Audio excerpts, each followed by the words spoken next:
Hello students, we are still doing Let's Practice from page 213.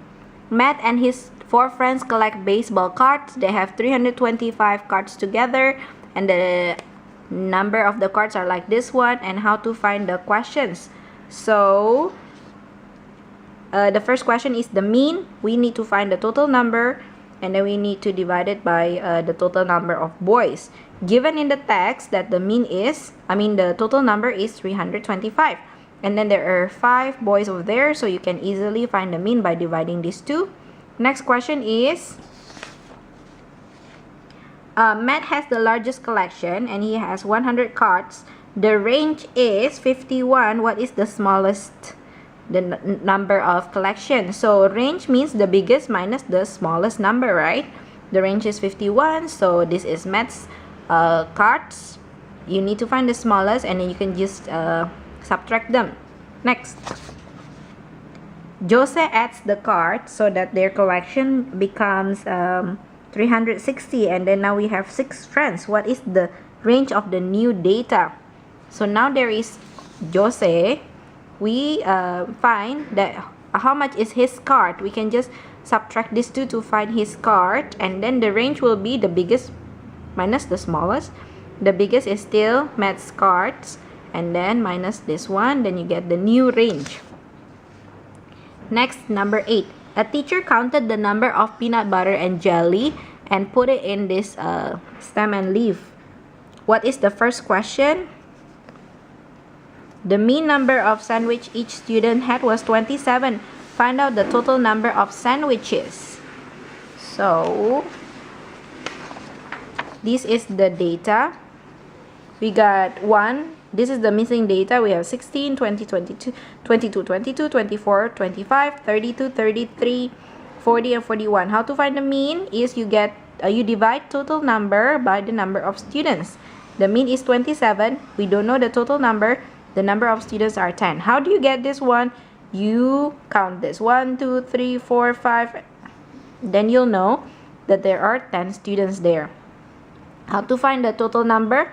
You multiply this. Next, they are asking for the missing number, this one. You have to find the total number, which is A, minus all the other numbers. So this one minus this, minus this, minus this, minus this, minus this. As I put it in here, 217 minus 16 plus 22. So this is from here, from the first one. Then you will find the answer for B. Next, look at the data and you find the mode, the number that occurs frequently. So you see in here, there is one number that occurs 2 times. That's the mode. What is the range? The biggest number minus the smallest number. So the biggest number will be 41 minus the smallest number, which is the mystery number of B.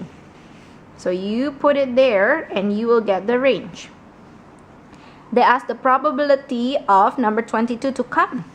You see 22 occurs 2 times. So the probability is 2 out of 10. Why 10? Because the total number is 10. Next, number 9. A box has 10 cards. The cards are numbered 1 to 10. And draws a card from the box. What is the probability that it will come out as even number?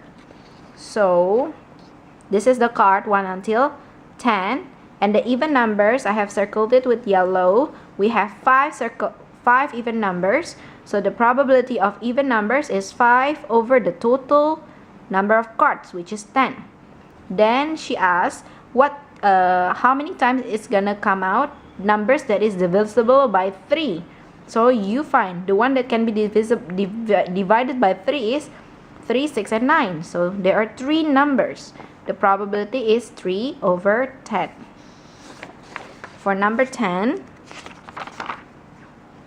a bag contains 1 red cube and then 8 blue cubes, and Nick pull it out from the bag. What is the probability that he's gonna pick a red cube?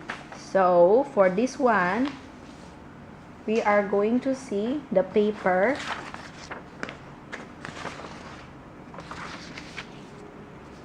So 1 red and 8 blue.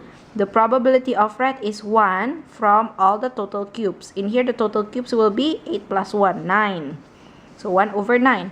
The probability of red, they ask in here, if he puts the cube back to the bag and then picks another cube from the bag, what is the probability that it's gonna be red?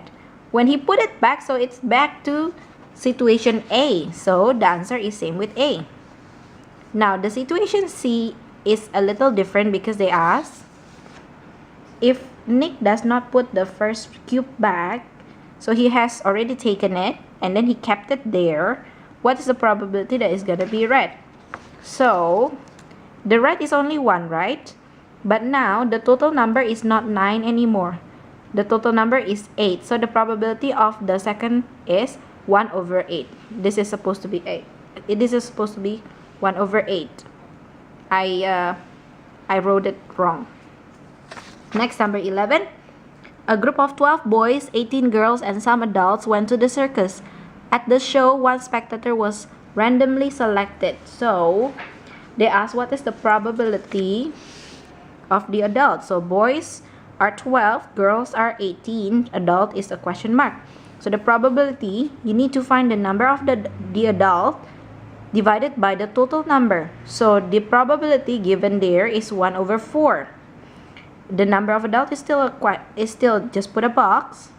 The total number is put a box plus 30. How do you get 30? The total of the boys and girls. You cross this multiplication and you'll get this. Then you'll get how much is the box. And the second question is the probability of the girls. So the number of girls, which is 18, you can find it from here, out of the total number. 30, this is the boys and the girls, plus the adults. Now that we know the adults are 10. So that's gonna be the probability. Next, number 12. A group of students counts each time the letter A appears in their name. So they ask what is the total number of students in the group. The total number of the students in the group is represented by the total X.